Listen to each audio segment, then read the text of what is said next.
평안하셨습니까? 6월달 벌써 26일이 됐네요. 잘 지내고 계신 거 맞죠? 여러분 삶 속에 하나님 허락하신 평안이 늘 넘치시길 바랍니다. 오늘 귀한 예배 하나님 앞에 기도함으로 시작합니다. 저희 사랑하시는 거 제가 압니다. 하지만 삶 속에 만나는 어려움과 문제들 그 앞에서 때때로 하나님의 사랑을 잊어버리고 어떤 때는 확실하지 못하고 두려움에 사로잡혀 저희들의 걸음이 어지러질 때가 참 많이 있습니다. 오늘도 주의 말씀으로 우리의 마음에 닻을 내리게 하여 주옵소서. 뿌리 깊은 나무가 흔들리지 않는다는 이야기는 한국 사람만 알고 있는 얘기는 아닐 겁니다. 하나님의 말씀의 뿌리가 깊은 사람들이 세상에 풍파 요동치 않을 줄 아오니 저희들이 살아가고 있는 이 번잡스럽고 폭풍이 치는 것 같은 세상 속에서 오늘도 함께 묵상하는 주의 말씀이 우리의 마음속에 깊은 뿌리가 될 수 있도록 도와주시어서 흔들리지 아니하는 믿음의 나무들, 그런 믿음의 존재들 저희들이 되어지도록 주님 축복하옵소서. 예수님의 이름으로 간절히 기도하옵나이다. 아멘. 찬송가는 426장입니다. 이 죄인을 완전케 하시고. 우리 426장 함께 찬송합니다.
오늘 주신 하나님의 말씀 민수기 마치고 저희가 시편 몇 편을 나누고 있죠.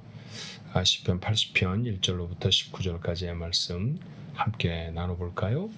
시편 80편 1절로부터 19절 역시 아삽의 시입니다. 1절부터 같이 한번 읽습니다. 요셉을 양떼같이 인도하시는 이스라엘의 목자여 귀를 기울이소서. 그룹 사이에 좌정하신 이여 빛을 비추소서. 에브라임과 베냐민과 므낫세 앞에서 주의 능력을 나타내사 우리를 구원하러 오소서. 하나님이여 우리를 돌이키시고 주의 얼굴 빛을 비추사 우리가 구원을 얻게 하소서. 만군의 하나님 여호와여 주의 백성의 기도에 대하여 어느 때까지 노하시리이까? 주께서 그들에게 눈물의 양식을 먹이시며 많은 눈물을 마시게 하셨나이다. 우리를 우리 이웃에게 다툼거리가 되게 하시니 우리 원수들이 서로 비웃나이다. 만군의 하나님이여 우리를 회복하여 주시고 주의 얼굴에 광채를 비추사 우리가 구원을 얻게 하소서. 주께서 한 포도나무를 애굽에서 가져다가 민족들을 쫓아내시고 그것을 심으셨나이다. 주께서 그 앞서 가꾸셨으므로 그 뿌리가 깊이 박혀서 땅에 가득하며 그 그늘이 산들을 가리고 그 가지는 하나님의 백향목 같으며 그 가지가 바닥까지 뻗고 넝쿨이 강까지 미쳤거늘 주께서 어찌하여 그 담을 허시사 길을 지나가는 모든 이들이 그것을 따게 하셨나이까? 숲속에 멧돼지들이 상의하며 들짐승들이 먹나이다. 만군의 하나님이여 구하옵나니 돌아오소서. 하늘에서 굽어보시고 이 포도나무를 돌보소서. 주의 오른손으로 심으신 줄기요 주를 위하여 힘있게 하신 가지니이다. 그것이 불타고 배임을 당하며 주의 면책으로 말미암아 멸망하오니 주의 오른쪽에 있는 자 곧 주를 위하여 힘있게 하신 인자에게 주의 손을 얹으소서. 그리하시면 우리가 주에게서 물러가지 아니하오리니 우리를 소생하게 하소서. 우리가 주의 이름을 부르리이다. 만군의 하나님 여호와여 우리를 돌이켜 주시고 주의 얼굴의 광채를 우리에게 비추소서. 우리가 구원을 얻으리이다. 아멘. 시편은 기본적으로 시입니다. 보통 시라는 것은 저희들이 산문보다는 이해하기가 좀 어려울 수 있죠. 꼭 신앙적인 시가 아니라 할지라도 뭐 김소월의 시라든지 박모월의 시라든지 하는 것도 그의 시에 기록되어져 있는 단어 하나하나를 밝혀서 이해한다는 것, 또는 그 시가 기록되어진 시대적인 배경을 이해한다는 것, 이런 것들이 전제가 되어야 시를 좀 이해하기가 좋죠. 시편의 말씀도 마찬가지가 아닌가 싶어요. 그래서 어떤 말씀은 저희들에게 부제, 그러니까 서브타이틀을 주어서 그 시가 놓여 있었던, 시가 쓰여졌던 배경을 우리에게 말씀해 주시는 경우가 있어요. 그럴 때는 훨씬 더 이해하기가 쉽죠. 그런데 오늘 말씀은 그저 저자만 있습니다. 아삽의 시, 인도자를 따라 소사님 에두세 맞춘 노래. 무슨 악기일 수도 있겠고 아니면은 리듬일 수도 있겠는데 확실하진 않아요. 그런 것에 맞춘 아삽의 시였다는 것밖에는 이 시에 이런 글들을, 이런 기도를 토해냈다라고 하는 배경은 제가 잘 알 수가 없습니다. 그런데 그런 배경이 기록된 성경이 있더라고요. 기원전 3세기쯤, 그러니까 뭐 BC 300년 뭐 이때쯤이겠죠. 이스라엘 백성들이 여러 곳에 흩어져 살았는데 흩어져 살아가던 이스라엘 백성을 유대인 디아스포라 그렇게 말하지 않아요? 그 당시에 지중해 지역에서는 가장 번창하던 도시 중에 하나가 이집트의 알렉산드리아라는 곳이었습니다. 많은 유대인들이 거기 가서 살았죠. 상업에 능한 사람들이었기 때문에 장사를 하는 일에는 아주 밝은 사람들이 유대인들이라 상업이 번창한 시장이 아주 활발하게 돌아가는 곳에는 어김없이 유대인들이 있었어요. 근데 그곳에서 한 세대, 두 세대를 지나다 보니까 우리도 미국에 와서 경험하는 것입니다만 1세대보다도 2세대가 한국말 하는 걸 좀 어려워하잖아요. 그렇죠? 3세대로 가면 더 어려워하고, 그래서 특별히 한국말 배우라고 한국 학교도 보내고 하는 노력을 저희가 기울이는 것처럼 유대인들에게도 마찬가지였습니다. 근데 유대인들에게는 글을 잃어버리지 않아야 되는 대단히 중요한 이유가 있었거든요. 그건 뭐냐 하면 하나님의 말씀이 자기들의 모국어 히브리어로 기록되어 있었기 때문입니다. 히브리어로 된 성경은 세대가 1세대건 2세대건 3세대건 할 것 없이 다 이해를 해야 하는 것인데, 외지에 나와서 여러 세대를 지나가다 보니까 이 말씀들을 이해하기가 어려워졌습니다. 그러면 이 당시에 사용하던 언어로 이 성경을 좀 번역해야 되겠다라고 하는 필요가 생겼겠죠. 그렇게 해서 첫 번째 히브리어 성경을 고대 그리스어로 번역하게 되어지는데, 그 번역된 성경을 우리는 70인경 그렇게 불러요. 이름이 뭐냐면 70, 숫자 70 맞습니다. 사람이라는 거고요. 경이란 말은 성경이라는 거죠. 이스라엘 12지파가 있지 않습니까? 그 12지파에서 한 지파 6명씩 사람을 내서요. 그러니까 72명이 되겠죠. 72명의 학자들이 모여서 그들이 사용하고 있는 히브리 말로 되어져 있는 성경을 당시에 자녀들이 익숙하게 사용하던 문화적인 단어, 문화적인 그 언어, 그러니까 그리스 말로 고대 그리스어가 될 거예요. 그 그리스어로 바꾸어내는 겁니다. 그렇게 바꾸었기 때문에 72명이 함께 번역한 성경이다. 그래서 70인경 우리말로 그렇게 말하고 이것을 나중에 레티노로 부를 때 셉토아진티 그렇게 말을 해요. 셉트라는 말은 일곱이라는 뜻이고요. 그래서 70이라는 단어를 그냥 이 성경의 이름으로 사용을 하게 된 것이죠. 로마 문자는 여러분이 올림픽 같은 거 보시면 알겠습니다만 좀 다른 문자로 되어 있잖아요. 그래서 70이라는 로마 문자에 해당하는 영어 알파벳으로 읽으면 LXX 성경 이렇게 아마 한두 번 좀 보셨을지 모르겠는데 그게 바로 예수님 당시에도 많은 사람들이 읽었고요. 많은 사람들에게 이해가 되던 그런 히브리어 성경을 그리스어 성경으로 바꾼 첫 번째 성경입니다. 근데 그 성경에 보니까 부제가 있어요. 말씀드렸던 것처럼 이 그리스 성경, 이 셉투아진트라고 하는 70인경이라는 성경은 이 성경을 이해할 수 있도록 히브리어로 되어져 있는 성경을 다음 세대가 이해할 수 있도록 번역한 것이니까 이건 이런 상황 속에서 기록된 시야라고 하는 것도 밝혀주고 싶었던 모양입니다. 근데 이 부제를 보니까요. 아수르에 관한 시 그렇게 되어 있어요. 또 여러분 아무리 읽어도 아수르라는 말 한마디도 안 나오잖아요. 그래서 역사적인 사건, 아수르와 관계되어 있는 역사적인 사건이 무엇일까 살펴보면 여러분 아십니다. 예, 맞죠.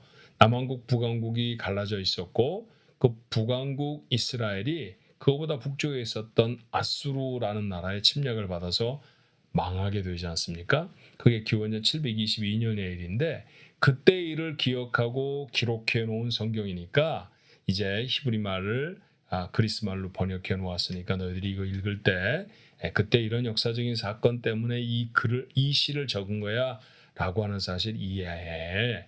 그렇게 가이드라인을 주었다라는 얘기예요. 그렇다고 하면 우리도 그런 이해를 가지고 이 시를 읽어보면 어떨까 하는 생각이 들어요. 자, 북왕국 이스라엘, 남왕국 유다와 어떤 땐 싸우기도 했어도 사실은 형제이지요. 그런데 형제의 나라가 망해버린 것이 얼마나 큰 사건이었겠습니까?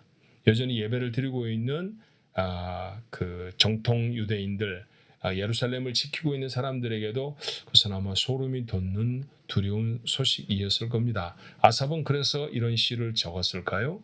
예, 그러고 보니까 우리는 1절 말씀이 좀 익숙하지 않죠. 요셉을 양같이 인도하신 이스라엘의 목자여. 하나님을 부를 때 야곱의 하나님 이런 표현은 익숙한데 요셉의 하나님 이런 표현은 익숙하지 않지 않습니까? 그런데 요셉 이후에 2절에 말하는 에브라임, 베냐민, 므낫세 다 어떤 지파이냐 하면요.